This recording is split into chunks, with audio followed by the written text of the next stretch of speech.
नमस्कार और स्वागत है। क्या आप जानते हैं कि एक विवाहित या विधवा महिला आपके जीवन की दिशा बदल सकती है? हमारे सनातन धर्म और शास्त्रों में कई ऐसे गुप्त रहस्य छिपे हैं जो पीढ़ियों से पूरी तरह हम तक नहीं पहुंचे। सही समय पर इन्हें जान लिया जाए तो यह भाग्य पलटने की शक्ति रखते हैं। आज मैं आपको ऐसा ही एक अद्भुत रहस्य बताने जा रहा हूं। एक ऐसा उपाय जो आपके जीवन से गरीबी और दरिद्रता को सदा के लिए दूर कर सकता है। यह जुड़ा है एक विधवा स्त्री से, जिसे समाज अक्सर दया या उपेक्षा की दृष्टि से देखता है। लेकिन हमारे आशी मुनि जानते थे कि उसके भीतर एक तपस्विनी की शक्ति बसती है, एक ऐसा तेज जो किसी वरदान से कम नहीं। उसके मौन में, त्याग में और वैराग्य में वह ऊर्जा होती है जो किसी भी योगी या संत के आशीर्वाद के बराबर होती है। जब एक स्त्री अपना सुहाग खो देती है, तो वह जीवन की सबसे कठिन अग्नि से गुजरती है और साधारण से असाधारण बन जाती है। बाहरी श्रृंगार उतर जाता है, पर भीतरी आभा कई गुना बढ़ जाती है। हम सोचते हैं, मां लक्ष्मी को प्रसन्न करने के लिए बड़े अनुष्ठान, महंगे दान, सोना चांदी चाहिए, लेकिन भूल जाते हैं ईश्वर भाव के भूखे हैं, दिखावे के नहीं। लक्ष्मी वहीं वास करती हैं जहां मन पवित्र हो और जहां तपस्वी का आशीर्वाद हो। तो सवाल है, ऐसी स्त्री से क्या मांगना चाहिए? धन, वस्त्र या कोई वस्तु? नहीं, ये सब क्षणिक है। आपको मांगना है उसके दुख का एक छोटा सा अंश। सुनकर चौंक गए होंगे, पर यही वह शक्ति है जो आपके भाग्य की धारा मोड़ सकती है। जीवन में कभी इस रहस्य को आजमाइए। विश्वास रखिए, आपकी तिजोरी खाली नहीं होगी और आपके घर में मां लक्ष्मी का स्थायी वास होगा। आप सोच रहे होंगे, भला कोई किसी से दुख क्यों मांगेगा? हम तो मंदिरों में जाकर भगवान से अपने दुख दूर करने की प्रार्थना करते हैं। फिर किसी के दुख का अंश लेकर अमीरी कैसे आ सकती है? यही तो वह गहरा रहस्य है जिसे बड़े बड़े पंडित और ज्ञानी भी नहीं समझ पाते। ये कर्म का सूक्ष्म सिद्धांत है, जिसे जानने के लिए हमें सुख दुख के चक्र को समझना होगा। हर इंसान इस जीवन में अपने पिछले जन्मों के कर्मों का फल भोगता है। गरीबी, बीमारी, अपमान, सब हमारे ही कर्मों का परिणाम है। जब कोई स्त्री अपना पति खो देती है, तो वह जीवन की सबसे कठिन अग्नि से गुजरती है। ये ऐसा दुख है जो उसके कई जन्मों के बुरे कर्मों को एक साथ जला देता है और वह तपकर सोने जैसे शुद्ध रूप में निकलती है। उसका हर आंसू, हर आह कर्मों की मैल को धो देता है। इस प्रक्रिया में वह आध्यात्मिक रूप से इतनी पवित्र और शक्तिशाली हो जाती है कि उसके आशीर्वाद और यहां तक कि उसके श्राप में भी अपार बल आ जाता है। इसलिए कहा जाता है, कभी किसी विधवा का दिल न दुखाओ, वरना सीधा दुर्भाग्य न्योता बनकर आ जाएगा। अब रहस्य पर आते हैं, उसका दुख मांगने से भाग्य कैसे बदलता है? जब आप सच्चे मन, करुणा और निस्वार्थ भाव से मन ही मन प्रार्थना करते हैं, मां, आप जिस पीड़ा से गुजर रही हैं, उसका एक छोटा सा अंश मुझे दे दीजिए ताकि आपका बोझ हल्का हो। तो असल में आप दुख नहीं, बल्कि ब्रह्मांड को एक शक्तिशाली संदेश भेज रहे होते हैं। यह संदेश है, आपके हृदय में इतनी करुणा है कि आप किसी और का बोझ अपने ऊपर लेने को तैयार है। यह स्वार्थ से परमार्थ की ओर छलांग है और उसी क्षण आपके भाग्य के बंद दरवाजे खुलने लगते हैं। क्यों? क्योंकि गरीबी सिर्फ धन की कमी नहीं, यह एक मानसिक और आध्यात्मिक बाधा है जो हमारे भीतर के स्वार्थ और लोभ से जन्म लेती है।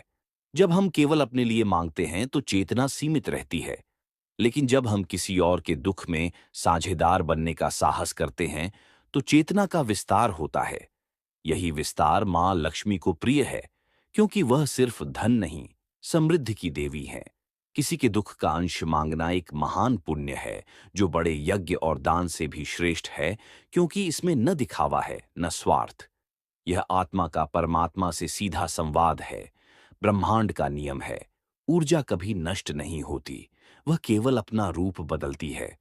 और जब आप वह कर्मिक ऊर्जा लेते हैं, तो वह आपके पास दुख बनकर नहीं आती, बल्कि सौभाग्य और समृद्धि बनकर लौटती है, क्योंकि आपने उस पीड़ा को स्वेच्छा और करुणा के भाव से स्वीकार किया है।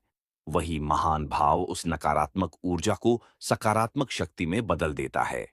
यह कर्म का आरण पुण्य के खाते में जुड़ जाता है। आपके इस एक निस्वार्थ भाव से आपके कई जन्मों के पाप और वे बुरे कर्म जो गरीबी और रुकावट का कारण थे, इस पुण्य की अग्नि में भस्म हो जाते हैं। जैसे पाइप में कचरा फंस जाए तो पानी रुक जाता है, वैसे ही आपके बुरे कर्म वह रुकावट हैं। और किसी दुखी महिला के दुख को बांटने का यह निस्वार्थ भाव उस कचरे को साफ करने वाली शक्ति है। लेकिन सवाल है, इसे करना कैसे है? क्या हमें किसी विधवा महिला के पास जाकर सीधे यह कहना है? नहीं, बिल्कुल नहीं। ऐसा करने से उनका दिल और टूट सकता है। यह एक गुप्त साधना है, बिना जताए, बिना बताए। सबसे पहले आपका भाव निर्मल होना चाहिए। अगर आपके मन में केवल अमीर बनने का स्वार्थ है, तो यह क्रिया निष्फल होगी। आपको महिला को त्याग और तप की मूर्ति मानते हुए उनकी पीड़ा को सच में महसूस करना होगा। जब उनका दुख देखकर आपके हृदय में करुणा उमड़ पड़े और आंखें नम हो जाएं, तभी आप इस साधना के लिए तैयार होंगे। यह दरिद्रता मिटाने की आध्यात्मिक साधना है, जिसकी पहली सीढ़ी है अपने भीतर करुणा का जागरण। अब तरीका जानिए। अपने आसपास ऐसी विधवा महिला ढूंढिए जो अभाव में या सात्विक धार्मिक जीवन जी रही हो। वह आपकी रिश्तेदार, पड़ोसी या कोई दूर से परिचित भी हो सकती है। उनके प्रति श्रद्धा का भाव होना आवश्यक है। फिर उनकी मदद गुप्त रूप से करें, चुपके से राशन रखवा दें, किसी और के हाथ से आर्थिक सहायता भेजें, उनके बच्चों की पढ़ाई का खर्च गुप्त रूप से उठाएं या सर्दी में कंबल और गर्म कपड़ों का इंतजाम करें। याद रखिए, दान छोटा हो या बड़ा, महत्वपूर्ण है कि वह गुप्त रहे। जैसे ही आप अपनी मदद का बखान करते हैं, उसका पुण्य नष्ट हो जाता है, जबकि गुप्त दान का फल अनंत गुना होता है। मदद करते समय आंखें बंद करके श्रद्धा और करुणा से मन ही मन प्रार्थना करें। हे जगत जननी के स्वरूप, मैं आपके त्याग और तप को प्रणाम करता हूँ, आपकी पीड़ा को महसूस करता हूँ और आपका बोझ हल्का करना चाहता हूँ। कृपा करके अपने दुख का एक कण मुझे प्रदान करें, जिसे मैं अपने सौभाग्य के रूप में स्वीकार करता हूँ। मैं स्वेच्छा से आपके दुख में भागीदार बनता हूँ, ताकि आपका जीवन कुछ सरल हो सके। मुझ पर यह कृपा करें। बस यही मौन प्रार्थना वह मांग है, जिसके बारे में मैंने शुरुआत में कहा था। आप उनसे धन नहीं मांग रहे, सुख नहीं मांग रहे। आप उनके दुख का एक अंश मांग रहे हैं, और यही वह भाव है जो आपको जीवन के हर सुख की राह खोल देगा। इस क्षण आप ईश्वर के प्रिय गुण करुणा को धारण कर लेते हैं। आप केवल एक इंसान नहीं रहते, बल्कि ईश्वर का हाथ बन जाते हैं, जो किसी पीड़ित महिला की मदद कर रहा है। इसके बाद इस क्रिया को भूल जाइए। जैसे बीज बोने के बाद हम रोज उसे खोद कर नहीं देखते। आपने अपने कर्म का बीज बो दिया है, अब उसे अंकुरित होने का समय दीजिए। धीरे धीरे चमत्कार दिखने लगेंगे, रुके हुए काम बनने लगेंगे, धन के नए स्रोत खुलेंगे, कर्ज उतरेंगे और घर में शांति का वास होगा। यह उस महिला का प्रत्यक्ष आशीर्वाद नहीं, बल्कि आपके निस्वार्थ भाव से अर्जित पुण्य का फल है। वह आशीर्वाद जो परमपिता परमेश्वर की ओर से आता है। याद रखें, यह कोई जादू की छड़ी नहीं, यह कर्म का सिद्धांत है। जितना निर्मल भाव और जितनी शुद्ध नीयत, उतना ही तेज और बड़ा फल। इस क्रिया को जीवन में कम से कम एक बार पूरी श्रद्धा से जरूर करें, और अगर संभव हो तो इसे अपनी आदत बना लें। जब भी अवसर मिले, किसी जरूरतमंद विधवा महिला की गुप्त रूप से मदद करें और मन ही मन यही प्रार्थना दोहराएं। आप जितना दूसरों का बोझ हल्का करेंगे, आपका अपना जीवन उतना ही सुख और समृद्धि से भर जाएगा। यही हमारे सनातन धर्म का गहरा ज्ञान है। सबसे बड़ा दान वह है जो गुप्त रूप से, बिना किसी अपेक्षा, केवल किसी के दुख को कम करने के भाव से किया जाए। जब आप किसी विधवा महिला से उसके दुख का एक कण मांगते हैं, तो आप उसे यह एहसास कराते हैं कि वह अकेली नहीं है। यह मौन प्रार्थना उसके हृदय तक सकारात्मक ऊर्जा बनकर पहुंचती है। भले ही उसे न पता हो कि यह किसने किया, लेकिन वह महसूस करती है कि ईश्वर उसके साथ है। और जब किसी तपस्विनी हृदय से आपके लिए दुआ निकलती है, तो वह फलित होकर रहती है। इसलिए अगली बार जब आप किसी विधवा महिला को देखें, उन्हें दया से नहीं, सम्मान की दृष्टि से देखें।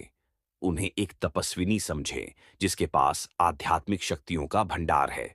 और यदि आपके मन में सच्ची करुणा जागे, तो चुपके से उनकी मदद कर उनके दुख का एक कण मांग लें। ये छोटा सा कण आपके जीवन से कंगाली के पहाड़ को हमेशा के लिए हटा देगा और सुख, शांति, समृद्धि का प्रवाह ले आएगा। यह ज्ञान साधारण नहीं है, इसे अपने जीवन में उतारिए। कर्म पर विश्वास रखिए, भाव की शुद्धता पर विश्वास रखिए, फिर देखिए आपका जीवन कैसे बदलता है।